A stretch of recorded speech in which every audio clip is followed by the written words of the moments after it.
In the restless, ever-breathing city of Lagos, where ambition walked hand in hand with survival, there lived a young woman named Vivian Cardwell, a woman born into privilege yet strangely untouched by its arrogance, raised within the walls of a grand estate surrounded by sculpted gardens, marble floors, and the quiet efficiency of wealth that never needed to introduce itself. Her parents, Gerald and Margaret Cardwell, having built their empire from a fragile trading operation into a towering corporate force known across the region, and Vivian, their only child, carried the weight of that legacy not as a burden but as a responsibility she chose to understand rather than inherit blindly, for she was not the kind of woman who hid behind family success. Instead, she walked through every department of the company, learned every system, listened more than she spoke, and earned respect in silence, driving a modest car despite access to luxury fleets, dressing simply despite endless options, and choosing discipline over display. Yet for all her intelligence and composure, there remained one area where even Vivian Cardwell was unguarded: love. And as fate would have it, love arrived not dressed in wealth or status but in the worn edges of struggle, in the form of a man named Daniel Brooks. A man who owned nothing except his dignity, who lived in a cramped rented room in a crowded neighborhood, sharing space and inconvenience with strangers, working long hours between a security job by day and a printing press by night. His life balanced constantly between endurance and exhaustion, until one rain-soaked evening changed everything, when Vivian's car stalled near a petrol station and her driver was unreachable, leaving her standing under the weight of falling rain and quiet frustration. And Daniel, passing by on a borrowed motorcycle, stopped, not because he recognized her name or her status, but because he saw someone in need and chose kindness without calculation. And in those unexpected 40 minutes under shelter, something unusual happened, something neither of them had planned. They talked, and he made her laugh, genuinely laugh, 3 times, something even the polished men of her world had failed to do, and more importantly, he looked at her as a person, not as a symbol of wealth, not as a gateway to opportunity, but simply as a woman, and that alone unsettled something deep within her. So when her driver finally arrived, she asked for his number almost without thinking, and what followed was not a whirlwind romance but a slow, careful unfolding. 6 months of conversations, long walks, shared truths, and an honesty that stood in stark contrast to the performance-driven relationships Vivian had always known. She told him early who she was, not wanting deception to poison what was growing between them, and Daniel, overwhelmed but sincere, took time to process it before returning with a simple truth. He did not understand her world, but he understood how he felt about her, and that was enough to continue. He never asked her for money, never leaned into her privilege, never tried to reshape himself into something impressive, and in that restraint, Vivian saw something rare, something real, a character not built on circumstance but on choice. And when she finally brought him home to meet her parents, the air in the room grew heavy with unspoken judgment, Gerald observing quietly, Margaret silent but deeply assessing. Yet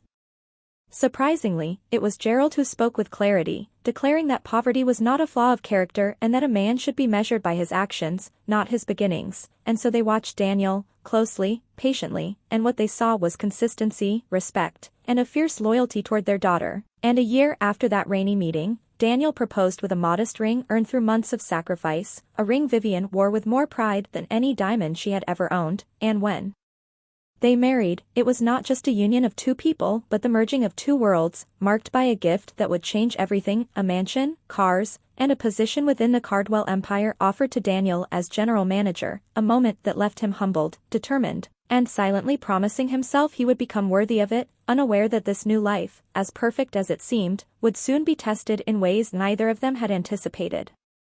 The rhythm of the Cardwell mansion had always been one of quiet balance, a place where every movement felt intentional and every day unfolded with a calm, structured grace that Vivian had carefully maintained since stepping back from her active role in the company. Her mornings now spent reviewing long-term expansion strategies, reading reports, and managing the home with a sense of purpose that few could fully understand, because to outsiders it might have looked like stillness, but in truth,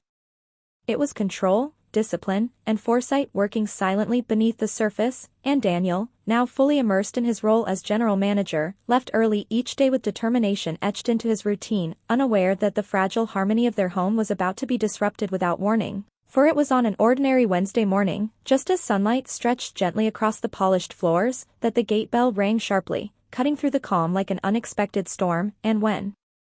Vivian checked the intercom screen, she saw 2 figures standing outside with an air of certainty that did not ask permission but assumed it. Daniel's mother, Rose Brooks, her posture firm and her expression unreadable, and beside her, his younger sister Sandra, whose sharp eyes carried a restless curiosity mixed with quiet judgment, both holding large bags as though their arrival had already been decided long before the door was ever opened, and though surprise flickered briefly across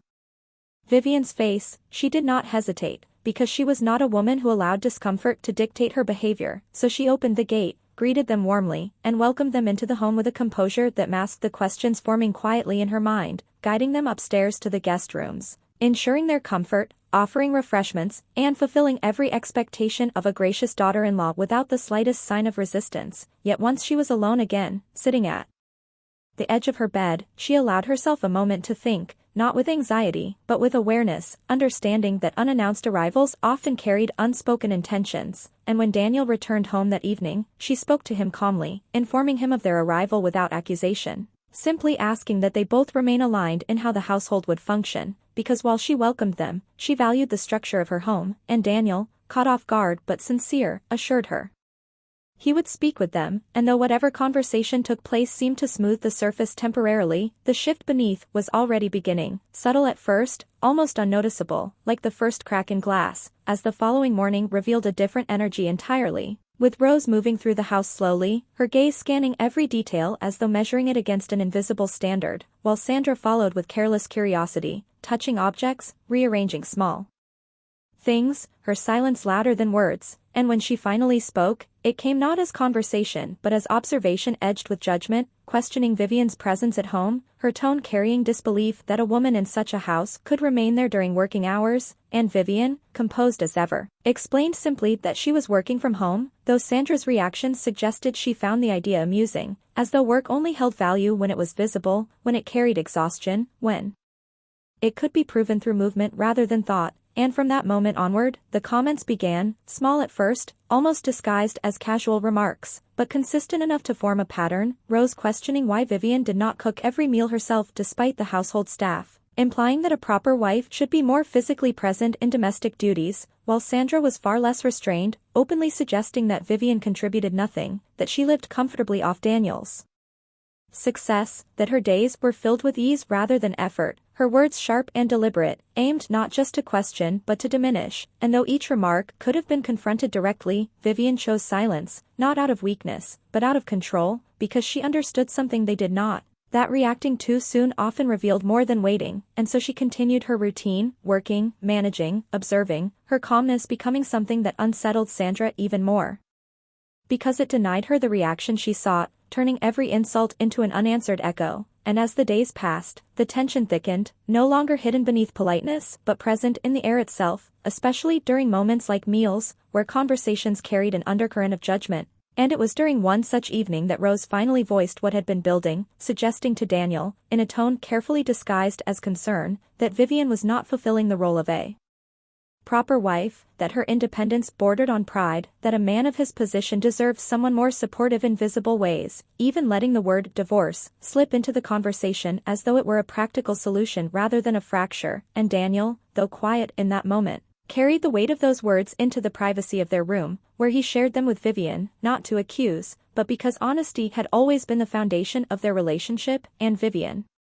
listened without interruption, her expression thoughtful rather than hurt, before asking him a simple question, what he believed, and when he answered that his mother did not truly know her, she did not argue or defend herself, she simply asked that he not allow such words to go unanswered in the future, because respect, once compromised in silence, became easier to erode, and though she accepted his apology for not speaking sooner, she also made a quiet decision of her own, not driven by anger, but by clarity, understanding that sometimes the strongest position was not one of confrontation, but of awareness, and as she returned to her work the next morning, reviewing documents and making a brief call to her father to confirm certain details about ownership and authority within the company and the home, she was not preparing for conflict, nor was she planning revenge, she was simply ensuring that she fully understood the reality she was standing in, because while others in the house were operating on assumptions, Vivian preferred truth, and truth, she knew, had a way of revealing itself at exactly the right moment. The tension in the mansion no longer hid behind polite smiles or controlled conversations, it had grown into something visible, something that lingered in the air like humidity before a storm, pressing against every interaction, every glance, Every word spoken across the polished surfaces of the house, and yet Vivian continued exactly as she always had, calm, composed, and unshaken on the outside, though inside she had shifted into a different kind of awareness, one that observed more than it responded, one that waited rather than reacted, because she understood that not every battle needed to be fought loudly, some only needed time to expose themselves, and in those passing days, while Rose and Sandra grew increasingly comfortable expressing their assumptions, Vivian quietly ensured she knew every truth that mattered, confirming details about the company, the ownership of the mansion, and the legal structures that held everything together, not because she intended to use them as weapons, but because clarity was power, and she refused to stand in any situation blindly, while Sandra, unaware of the depth beneath Vivian's silence, continued to grow bolder, her words sharper, her tone less restrained, often speaking as though Vivian were invisible or beneath acknowledgement, especially in moments when Daniel was not present, turning ordinary conversations into subtle attacks, questioning her worth, her routine, even her place in the house, while Rose supported these sentiments with quieter, more measured remarks, adding weight to the narrative that Vivian was simply a beneficiary of her husband's hard work, and it was within this atmosphere of misplaced certainty that the truth began to unravel, not through confrontation, not through argument, but through something as ordinary as a casual visit, because one afternoon, Sandra left the house to meet a friend, a woman who worked within the administrative department of Cardwell Enterprises, someone familiar with the inner workings of the company, someone who understood its structure far beyond the surface titles displayed on office doors, and as they sat together in the company cafeteria, surrounded by the low hum of conversations and the steady rhythm of a working environment, Sandra, carried by pride that was not entirely her own, began speaking about her brother, about his position as general manager, about the mansion, the cars, the life they were now experiencing, her words filled with the kind of confidence that comes from borrowed status, and at first her friend listened quietly, her expression shifting slowly into something that resembled confusion, until she finally interrupted, asking a question that seemed simple but carried the weight of everything Sandra did not know, whether she truly understood who the Cardwells were, and Sandra, slightly irritated but still confident, replied that of course she did, that they were simply her brother's wife's family, nothing more than that, and it was in that moment that the illusion shattered, because her friend leaned forward, lowering her voice not out of secrecy but out of careful emphasis, and explained that Vivian Cardwell was not just a daughter of the family, she was a core part of the company itself, a director whose name appeared on official documents, a decision-maker whose authority extended across departments, someone whose approval shaped the very structure Sandra was so casually boasting about, including Daniel's own appointment, and as the words settled, one by one, Sandra felt something unfamiliar replace her confidence, something heavy and cold, because suddenly every assumption she had made, every judgment she had voiced, every insult she had delivered began to collapse under the weight of a reality she had never considered, and her friend continued, explaining that the mansion they were living in was not Daniel's achievement but Vivian's property, that the cars, the lifestyle, the position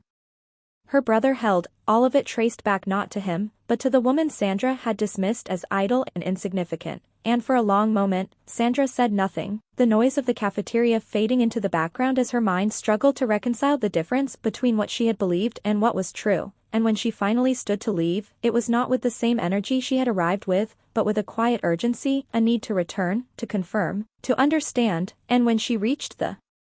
house, she found Rose in the sitting room, and without delay, she shared everything, her voice lower now, stripped of its earlier sharpness, carrying instead a tension that came from realization, and Rose listened without interruption, her face still, her thoughts moving behind eyes that no longer held the same certainty as before, and when Sandra finished, the silence that followed was heavier than any argument they had ever had in that house, because this was not a disagreement, this was truth arriving uninvited, dismantling everything they had built their behavior upon, and for the first time since their arrival, both women sat without judgment, without commentary, simply processing, understanding that the narrative they had constructed about Vivian was not only wrong but deeply unfair, and upstairs, unaware of the exact details but sensitive to shifts in atmosphere, Vivian continued her work in the study, reviewing documents, making notes, her focus steady, though something in the air told her that change was coming, because tension does not simply disappear, it transforms, and she could feel that transformation approaching, not as a threat, but as a turning point, one that would reveal not just the truth of her position, but the character of those who had judged her without knowing it, and as footsteps approached the study door later that afternoon, slower, more deliberate than before, she did not look up immediately, because she already understood that whatever came next would not be the same as what had come before, and this time, it would not be driven by assumption, but by realization. The knock on the study door was softer than it had ever been before, hesitant rather than demanding, carrying a quiet uncertainty that had been completely absent in the days leading up to that moment, and Vivian, seated at her desk surrounded by neatly arranged documents and the calm order she maintained so deliberately, paused only briefly before lifting her gaze, already aware that something fundamental had shifted within the house, because people who walk in arrogance do not suddenly learn hesitation without first encountering truth, and as the door opened slowly, Rose stepped in first, her posture no longer rigid with quiet authority but tempered by something heavier, something reflective, while Sandra followed just behind her, unusually silent, her sharp energy replaced with a subdued tension that made her appear younger, almost fragile in a way Vivian had not seen before, and for a moment none of them spoke, the silence stretching between them not with hostility but with the weight of unspoken understanding, until Rose finally gathered herself and asked, in a voice that carried both restraint and humility, if they could sit and talk, and Vivian, composed as ever, gestured calmly for them to come in, setting aside her pen with a deliberate ease that showed she was neither surprised nor unsettled by their presence, because she had expected this moment, not the exact form of it, but its inevitability, and as they took their seats, Rose folded her hands together,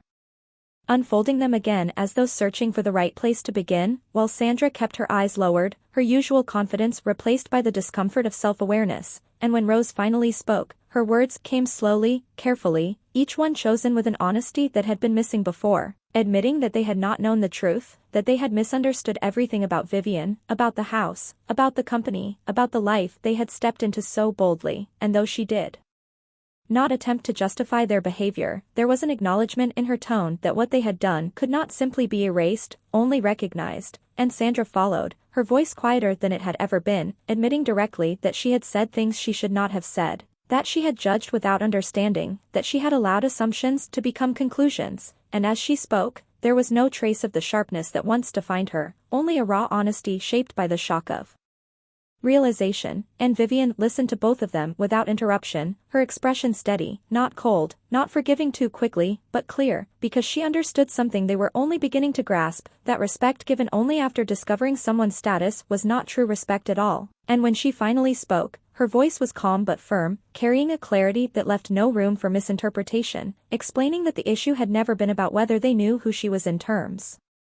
of wealth or position, but about how they chose to treat her when they believed she was no one of importance, because character, she said, is not revealed in how we treat those we perceive as powerful, but in how we treat those we assume have nothing to offer us, and her words settled into the room with a quiet intensity, forcing both women to confront not just their actions, but the mindset behind them, and she continued, reminding them that when she met Daniel, he had nothing by the standards they seemed to value, no wealth, no influence, no comfort, and yet she had chosen him without hesitation, not because of what he had, but because of who he was, because she recognized character where others might have seen lack, and that choice, she explained, was the foundation of everything they were now standing in, not luck, not charity, not convenience, but a deliberate decision built on respect and belief in one another, and as she stood from her chair, moving slowly, not in anger but in quiet authority, she made it clear that she held no desire for revenge, no intention to use her position to humiliate them in return, because power used that way revealed weakness, not strength, and instead, she offered them something far more difficult to accept, understanding paired with accountability, telling them that she forgave them, genuinely, without condition, but that forgiveness did not erase the lesson they needed to carry forward, that they must learn to see people beyond appearances, beyond roles, beyond assumptions, and that if they were to remain in her home, it would be with that understanding fully in place, and Rose, visibly moved, stood and crossed the small space between them, taking Vivian's hands with a sincerity that had replaced her earlier judgment, her eyes reflecting both regret and newfound respect as she admitted that she had misjudged not only Vivian, but her own son's choice, realizing now that Daniel had chosen wisely, that he had seen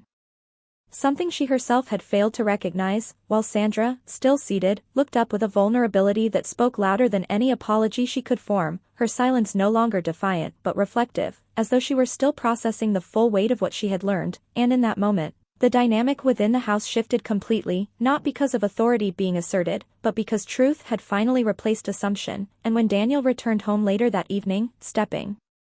into a house that felt subtly different, he found the three women together in the kitchen, engaged not in tension but in shared activity, laughter replacing the strained quiet that had defined previous days, and he paused briefly, observing the scene with quiet relief, understanding without needing explanation that something important had been resolved, and later, when Vivian told him everything in the privacy of their room, he listened carefully, his expression thoughtful, acknowledging that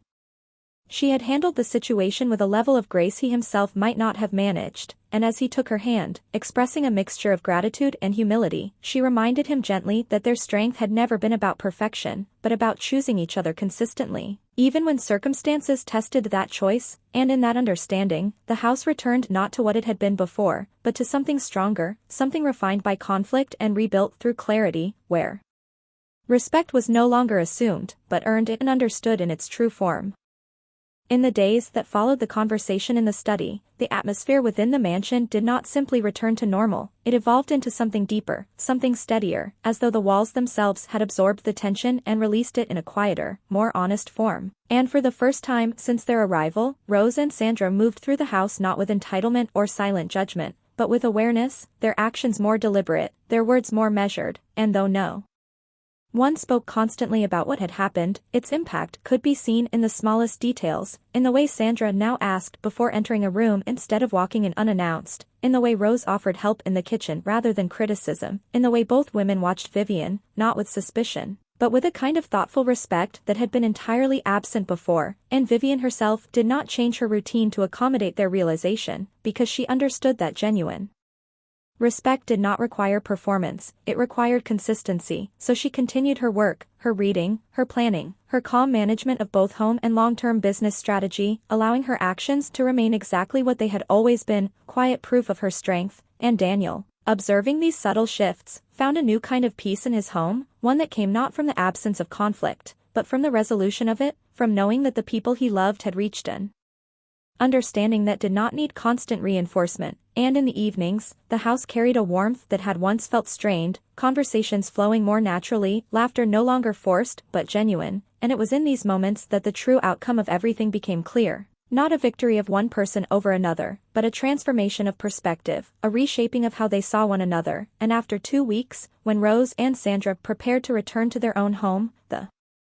departure was nothing like their arrival. There was no assumption in their movements, no careless confidence, only a quiet reflection that lingered in their expressions, as though they were leaving not just a place, but a lesson that would remain with them long after they were gone. And when Rose embraced Vivian before stepping into the car, her gratitude was unspoken but deeply felt, her earlier judgment replaced by a recognition that could not be undone, while Sandra, standing beside her, hesitated briefly before speaking, her voice softer, carrying a sincerity shaped by everything she had come to understand, thanking Vivian not just for her forgiveness, but for her patience, for allowing her the space to realize her mistake without humiliation, and Vivian, meeting her gaze with calm assurance, simply nodded, because she knew that the most important lessons were not the ones forced upon people, but the ones they arrived at themselves, and as the car drove away, leaving the mansion once again in its quiet rhythm, the silence that followed was not empty, but complete, a sense that everything had settled into its rightful place, and life continued, not dramatically, not with grand declarations, but with the same steady movement that had always defined it. Daniel returning to his work with renewed focus, carrying with him an even deeper appreciation for the woman who stood beside him, Vivian continuing to build her long-term vision, her mind always several steps ahead, yet her presence always grounded in the moment, and somewhere beyond the walls of the mansion, the impact of that experience extended further than any of them could immediately see, because Sandra, back in her own environment, found herself thinking often about what Vivian had said. About character, about the way people reveal themselves when they believe no one important is watching, and those thoughts began to shape her actions, influencing how she spoke to others, how she judged, how she paused before forming conclusions, and even Rose, in her quiet moments, reflected on the difference between authority and understanding, recognizing that wisdom did not come from age alone, but from the willingness to learn, and within the offices of Cardwell Enterprises, where decisions were made daily and reputations were built over time, Daniel occasionally found himself looking out across the city skyline, remembering that rainy evening when he had stopped for a stranger without knowing that moment would redefine his life, realizing that the greatest turning points often appear ordinary at first, and that true fortune is not found in wealth or position, but in the people we choose and the values we hold when no one is measuring us. And at the center of it all stood Vivian, Unchanged in the ways that mattered most, a woman who never needed to announce her worth because she understood that real power speaks through action, through restraint, through the quiet confidence of knowing exactly who you are without needing validation, and the lesson of her story carried far beyond the walls of her home, reminding anyone who heard it that appearances are often misleading, that assumptions can blind even the most certain minds, and that the true measure of a person is revealed not in how they treat those above them, but in how they treat those they believe are beneath them, because in that space, where no reward is expected and no consequence is feared, character shows itself completely, and once seen, it cannot be unseen, shaping every choice that follows, just as it had shaped the lives of everyone who walked through that house, leaving behind not just memories, but understanding, the kind that quietly transforms everything it touches.